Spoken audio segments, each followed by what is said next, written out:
I'm gonna turn Minecraft into a completely 2D game in 2 days. And all this just because it sounded funny. 2D, 2 dimensions, 2 days, get it? Because, nah, amazing, my brain is just massive. Before I begin and start the timer, I'm going to lay out the steps I need to do so I don't get lost and confused and write code that's as messed up as my desktop. I should really organize it. First, I have to transform Steve from 3D to 2D. Then, I have to create a square world with some nice trees and some layers like dirt and stone. And right after that, a system for block destruction and one for construction. And lastly, add a little fun to the game. Ah! Now, with all the steps nicely laid out, I can start in 3, 2, 1, go! First step, Steve. To be honest, it turned out pretty good when I drew him in paint. Nah, just kidding, it's horrible. I'm gonna look for a 3D model of Steve so I can move it in all directions to guide myself on all the perspectives. Something like this. And if I try to copy the pixels from how his head looks, I think... nope, it looks like that's not gonna work. I'll have to draw it straight and give it perspective with shading. This way it looks pretty neat. Although, there's something about his face that doesn't convince me. It looks weird, right? His head seems too big? I'm gonna give him a few extra chromosomes. Here you go. Now we have to make the walking animation, which will be arm to the front, leg to the back, leg to the front, arm to the back, and inverted. And just like that, we are done with Steve. Now, in Unity, we have to program the walking animation. To do this, we can set it so when Steve's speed is greater than 0.1, the animation starts playing. It works great! Let's change the code a bit, and now it works even better! There, now he should be able to walk. Let's go, he walks! And I already have 2% of the game done in just 4 hours. Second step, the world. The world of Minecraft is made out of blocks, so we have to transform those 3D blocks into 2-dimensional squares.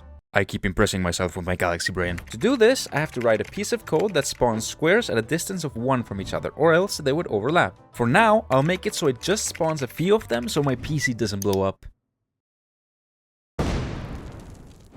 It blew up. I'm gonna double check my code to see what's wrong. Oh, it was this! Now it should work. It doesn't work! After wasting 30 minutes, I finally found out it was just this. Let's go!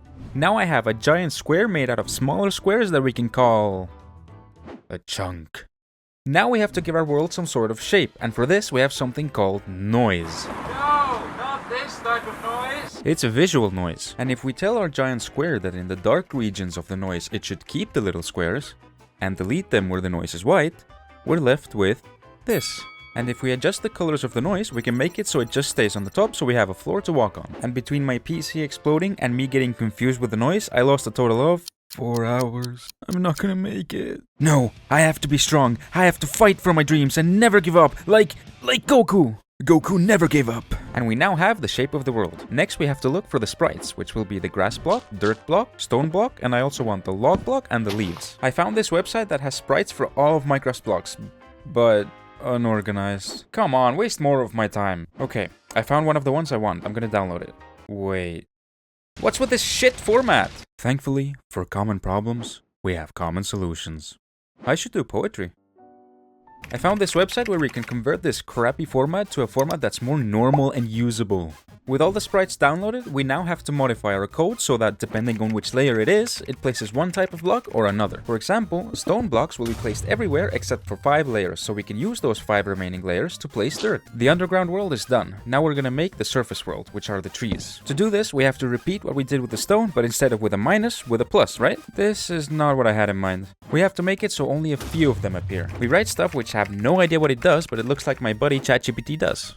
And it works! All thanks to Goku.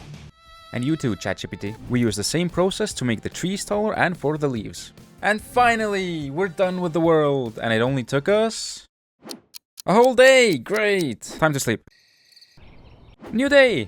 I only have 24 hours left to finish the game and I still have 3 steps left. Knowing that I spent an entire day just for 2 things, oh god, I'm not gonna make it. You're gonna make it.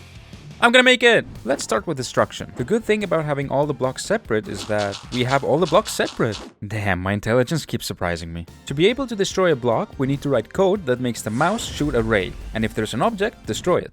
Yeah, something like that. But we have to do it right, or this could happen. Programming is like the genie from the lamp that twists your wishes in weird ways. We write the code and it actually works. Wait, no. It destroys myself too. I'm gonna tell it that when it clicks me, it reminds me that I'm myself. Perfect. The bad thing about this is that you don't know what block it's pointing at. For this, I have two options. Either I make it so when the mouse passes over the block, its brightness goes up, or I make it so a square appears over it with reduced opacity. Let's do the second one because I have no idea how to do the other. We write the code and keep it more or less simple, which creates the object when the mouse is over and destroys it when the mouse leaves. And perfect! Scary how it's all going so well. To improve it and make it more Minecraft, let's make it so when you destroy a block, it drops you the item of that block. Okay, yes, it drops it, but I want it to come towards me. So I'm gonna make it so when it drops, there's a force that pushes it towards the player. Well, the idea is right.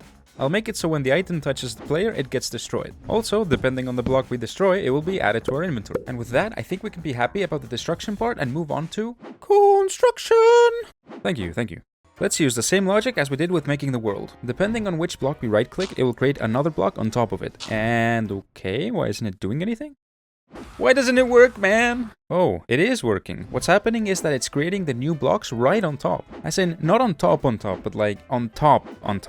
You got that? I can destroy them as many times as I made them. Let's tell it to go up one. I have no idea what it's doing. Oh crap, I just remembered I have a time limit. What time is it? Hopefully we can fix the block placement fast. We have to be able to place blocks, but also do so in certain directions. Because we can't just place blocks upwards, right? We gotta be able to make roofs. So I'm gonna use my entire brain! Help me, Goku! Dude, there's smoke coming out of your head. I think I have an idea. The entire block measures 1. One of what? Of whatever you want. Meters, centimeters, orange juice, microplastics in the balls. So half of that would be 0.5 and half of that would be 0.25. And we can apply this upwards and downwards. Now we can tell our code that if the mouse clicks more than 0.25 towards the right, it places a block to the right. But if it clicks less than minus 0.25 towards the left, it places a block to the left. And we do the same upwards and downwards.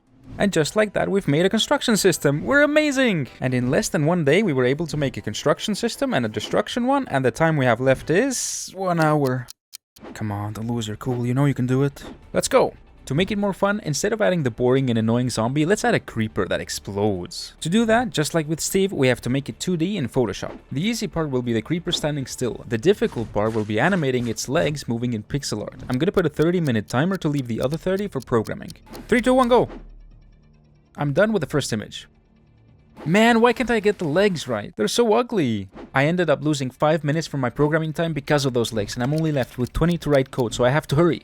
1, 2, 3, go. Let's place an object and insert the creeper animation. Now, let's make it walk, but towards the player. Well, the animation looks weird, but it follows us. If we have time, we'll fix it later. Okay, now the problem is that the creeper can go down the steps, but not up. How the hell do I make it jump? Okay, I have an idea. What if every time the creeper stops, we add an imaginary force that pushes it up a little? Something like this. It doesn't work. No. It was just written incorrectly. Now it should work. Like this. No, not like this. Only 10 minutes left and I don't even have a creeper on the ground. I'm gonna ask ChatGPT if it can give me a solution. I'm gonna give it my code and see if it can solve my problem. Come on, faster, you microwave. Oh, it gave me a solution. I'm gonna paste it in my code and... It works! Thank you, I love you. I'll never call you a microwave ever again. And with the 3 minutes I have left, I'll make the creeper explode. I'm gonna write in the code so when the creeper gets near me, it explodes and the force sends me flying. Well, let's try with this. Well, that's not too bad, but we want more, right? Yes, it works now, and with 3 seconds to spare, we made it! Let's go! And my prize for making Minecraft in 2 days is... a pat in the back from Goku.